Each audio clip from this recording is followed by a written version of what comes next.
I just got everything in the first stage of the Pikmin 4 demo. This is a great demo because it did what it set out to do. It made me even more hyped for Pikmin 4. I got over 4 hours out of this generous demo, and I can't wait to see what the full game entails. There will be amount of spoilers here, so watch at your own risk, but I will not touch anything beyond the demo. The game will start the player out as Captain Olimar. He has a pooch named Moss, and they are gathering up Pikmin in a human home. After collecting enough Pikmin, the player will have to fight a mini-boss. Once defeated, it will spit out the interstellar radio, which is a nice reference to Pikmin 1. The interstellar radio will send out a distress signal. After that, it's time to create your character for the rescue corps. Soon enough, your character will run into Oatchi. After rescuing Colin, both the rescue corps members will jump into the Burrow of Beginnings, which is the game's first cave. There, they will find some bulborb larvae keeping Shepard hostage. After exiting the cave, they'll notice that their ship, the SS Shepard, is more or less broken down. Luckily, the ship can be restored by gathering treasures, which contain Sparklium. We can find items such as the Game Boy Advance SP and the Red Onion. This will introduce the player to Red Pikmin. On that note, I kind of like how there is a little base area that the player can just chill in. The player will return here before going out each day. It's a neat little spot to mess around in. Anyway, after getting the 3 treasures here, the player can go to the first real stage, Sun Speckled Terrace. With the stage unlocked, I'm just going to go over general gameplay now. I will note that the demo ends once the player gets 1,500 Sparklium. Right away, the game's sense of scale is just so different than in the previous 3 games. This area is just so open, but it doesn't feel too open or empty like in your dime a dozen open world game, for example. Only 20 Pikmin can be taken out at the beginning, but that amount can go up by 10 when a Flowerlick is returned. This is a combination of a flower and garlic. It's kinda cute, I guess. 2 can be found in the demo, so you can get up to 40 Pikmin at once. Speaking of the Pikmin, there are 4 types of Pikmin in the demo. Red, yellow, blue, and ice Pikmin. The ice Pikmin seem kind of OP. After they attack the enemy long enough, they will become encased in ice for a few seconds, and they are pretty much defenseless in this state. It kind of reminds me of the Ultra Bitter Spray in Pikmin 2. Their attack strength might be below average though, so having some red Pikmin to finish the job is very helpful. They can also freeze bodies of water if there are enough of them. Bigger bodies of water require more ice Pikmin to freeze. It seems like the ice Pikmin can only be found in caves, which I will touch on in a second. The red Pikmin seem more or less unchanged. It seems like that they were indirectly buffed because the fire geysers have been replaced. Now it looks like that they cover the surrounding area with fire, meaning that only red Pikmin can break them. In Pikmin 2, fire geysers switch back and forth between shooting out fire or not. This meant that any Pikmin could destroy them easily. I like this change, and I really hope that reds get regular use in Pikmin 4. Yellow Pikmin can still be thrown higher, are immune to electricity, and are still good at digging. They are initially found underground like the ice Pikmin, but the yellow onion can be found in the wild. To obtain it, the player will have to take the yellow onion to the red one, and they will combine. In general, it seems like yellow Pikmin are very similar to how they were in Pikmin 3. The blue Pikmin are, wait for it, good swimmers. Like yellow Pikmin, their onion can be found in the wild. It takes a little while to grab though. They aren't needed at all in the demo. It almost feels like Nintendo thought that no one would grab them. I remember grabbing the onion and it gave me a single C because it acted like a pseudo Pikmin extinction. Whenever the demo was giving out recommendations for the Pikmin loadout, blue Pikmin are never recommended. I guess at least they're here. Having them also introduces another mechanic of the demo. There's a limit of 3 different kinds of Pikmin on the field at once. I kinda wish blue Pikmin were needed so that the player can really test this out, but you really should just go with red, ice, and yellow Pikmin almost every time anyway. I'm curious to see what this does for the overall game though. It looks like there are 8 main types of Pikmin that can be out in the field, so I can't wait to see how mixing and matching them will work. Now that we're done with the Pikmin themselves, let's talk about Oatchi. Oatchi is a cute little dog that'll help the player explore the world. The best way to describe him is a Pikmin Captain hybrid. He can carry objects, attack walls, attack enemies, dash forward to break pots, and knock over treasures either on the wall or close to an edge. The reason why I call him a hybrid is because you can become Oatchi too. At first, I thought Oatchi was going to be a downgrade because I really like controlling all 3 captains in Pikmin 3, especially with the Go Here feature. Oatchi can also ferry Pikmin across the water, but I'm not sure when it's unlocked. My brother unlocked it on day 4, I think, but on my 6th day 100% run, Oatchi never learned how to swim. The player can also hop onto Oatchi and make him jump to higher places. The player can also upgrade his abilities. For example, I decided to max out his buff so I can retrieve the blue onion. I've seen mixed reactions stating that Oatchi is taking focus away from the Pikmin themselves.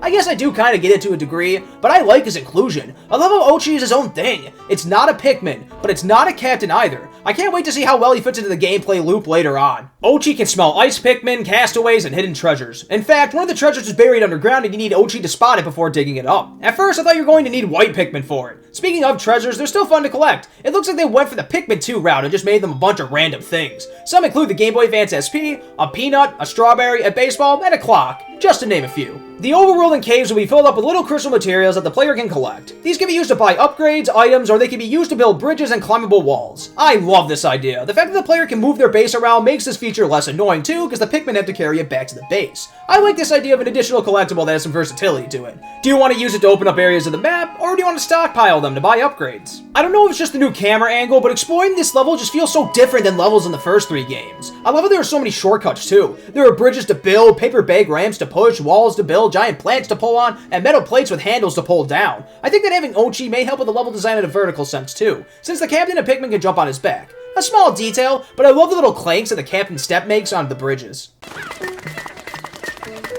I love how the player has to fight a poor Quillian at the top. Kind of like in the Olimar fight, this fight highlights how Oatchi can give the player more options in combat. The way that I defeated it was by charging into it with Oatchi with all the Pikmin on its back. After I defeated it, I was able to pick up the fire-breathing feast, as well as the snack bean. The caves are back. They're a bit different this time around though. For one, they are not pseudo-randomly generated. It looks like the sublevels will be the exact same every time. This is cool because that means that human thought went into designing each of these sublevels, though I can see the argument that they may get repetitive when replaying the game. The time still flows when the player is underground, but it'll only be at 1/6 of the speed. The main point of the cave is to collect treasures for Sparklium and get Castaways. An interesting thing to note is that wild Pikmin can be found underground. These Pikmin can be added to the group to increase the maximum amount of following Pikmin in the cave only. It looks like the ice Pikmin can only be found in caves, but we also saw yellow Pikmin in caves too. Like with the overworld segments, the player can move their base. This is awesome and it makes carrying items back to the ship less tedious. The game will let the player pick what Pikmin squad they want to enter the cave with at the entrance. This is a cool idea because, in Pikmin 2, the player enters the cave with their current Pikmin squad only. The game will also give the player a recommended Pikmin squad, indicating what hazards they will find. I'll go over each of the caves quickly. The Last Frost Cavern is the first main cave that you'll get into, and you'll discover the Ice Pikmin here. You also come across the first Flower Lake. It's a very basic cave that only has one sublevel. It really is just here to help the player ease into caves. At least you find a Flower Lake. The Crackling Cauldron is the second cave that I went into, and the player will discover yellow Pikmin here. The cave has high up treasures and electrical gates to familiarize the player with the yellow Pikmin's abilities. The second sublevel has a few fire geysers that will surround the area with fire. The new enemy, the Scorch Cake, will be covering the second base area. The third cave I entered, the Industrial Maze, is my personal favorite and what gives me hope that the later caves in the game will be more involved. The player will have to turn into Oatchi, who will have to press buttons to make the conveyor belts roll in opposite directions. Sublevel 1 is a nice introduction to the mechanic of switching to Oatchi and seeing what he can do. Sublevel 2 is moving platforms, gates that block Oatchi from passing, and buttons that will lower the gates if pressed. I like these mini caves that have puzzles in them. If this is just a taste of what we're getting later on in the game, I'm excited for sure. The Hectic Hollows focuses on Ice Pikmin. In order to get one of the treasures, the player has to freeze the water, get on Oatchi, and then throw the Pikmin to a higher place. Other than that, Sublevel 1 is a pretty standard affair. Sublevel 2 is actually very short. All that the player really has to do here is charge at the giant can that the Castaway is on. There's also a treasure that the player can grab by jumping on Oatchi and throwing Pikmin at it. The Aquiferous Summit is the final cave that I did. The first sublevel will have the player freeze water and kill Hydro Jellies to get a treasure. It's an extremely small sublevel. Sublevel 2 has a bit more going on. The player will have to build a ramp with their materials, push a button to lower a metal fence, grab an origami bird from a high up place, and rescue the Castaway. There are also a few Hydro Jellies that the player can destroy. One thing to note about this cave is the fact that the exit might be different from the entrance. Escaping this cave will allow the player to explore the higher portion of the map. A paper bag can be pushed down so it can be easily accessed later, and they can even set up a base. The Dandori battle and challenges look like they'll be a lot of fun too. Unfortunately, these first two are pretty goddamn easy. One of them is against a Leafling Olimar, and just look at the final score. It is so easy to annihilate him.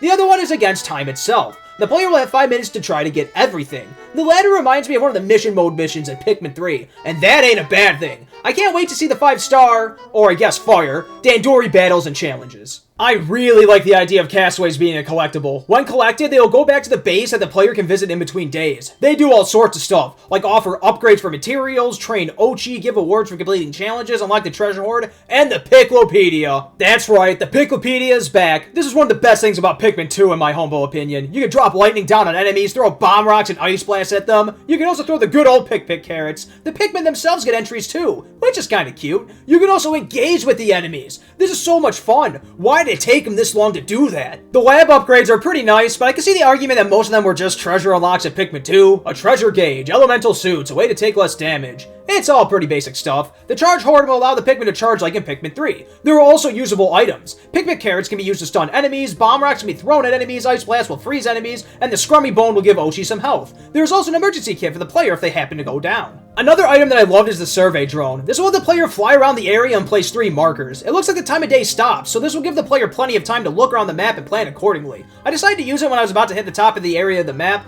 I didn't know that the final cave had a different exit than entrance, so I was using the drone to try to figure out what I was doing. I'm usually not a huge graphics person, but I really like how this game looks. It seems like such an improvement over Pikmin 3. The textures and lighting are just so much better. It just seems like there is so much more detail here. Unfortunately though, it looks like we're stuck at 30 FPS again, and it doesn't even go to 1080p. I'm pretty sure it's above 720, and I think it's some sort of middle ground. It still looks really good though. So I've gushed about the demo so far, but there are definitely a few concerns creeping in. The first one is simply the fact that the multiplayer is pure booty cheeks. After playing Pikmin 3 Deluxe in full with my brother, I was really hoping that this was an indicator of the future of the franchise. A second player can play, but all that they do is like throw rocks and items or some dumb shit. I know not everyone cares about multiplayer, so this will be a non-issue for some of you, but as a player with brothers who also like Pikmin, this was definitely a miss. The second issue that I have with this as well, the Pikmin balance seems kinda whack again. Ice Pikmin seem incredibly strong. It almost feels like you want to have at least 10 to 15 of them on you at all times. However, you could argue that the 3 Pikmin limit may remedy that.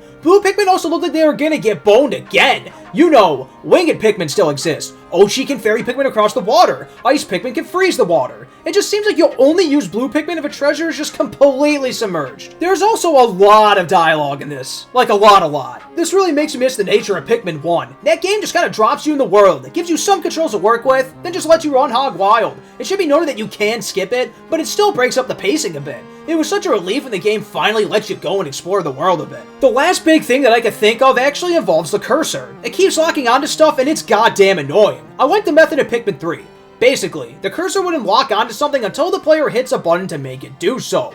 Also, the pause after throwing the minimum amount of Pikmin is kinda weird. You can throw more Pikmin at an object, but the game pauses and it takes a second to get used to. I know Nintendo is allergic to basic options like this that literally any other dev under the sun would give their players, but it would be nice to turn this off. I really hope they can mimic the cursor method in Pikmin 3 better. I really like this demo. It blends new and old. The good old Pikmin gameplay of killing enemies and growing more Pikmin by nighttime is still here. There are plenty of new mechanics that the devs toyed around with. Finding materials around the map to either build new structures or upgrades is interesting. Being able to move the base makes carrying items less tedious. Oatchi is a whole nother beast, and it's a great addition to the gameplay loop. The rescued Castaways unlocking new features at the base is awesome. Something like this is what I've been waiting for. This isn't just Pikmin 3 again. Don't get me wrong, I loved Pikmin 3, but after 10 years, I really want something new with that core Pikmin identity still intact. The Pikmin 4 demo was a lot of fun and it pretty much hasn't left my mind since I've played it. I can't wait to see the other areas, caves, and Dandori levels that the game has in store. I can't wait to see how Glow Pikmin and Night Expeditions work.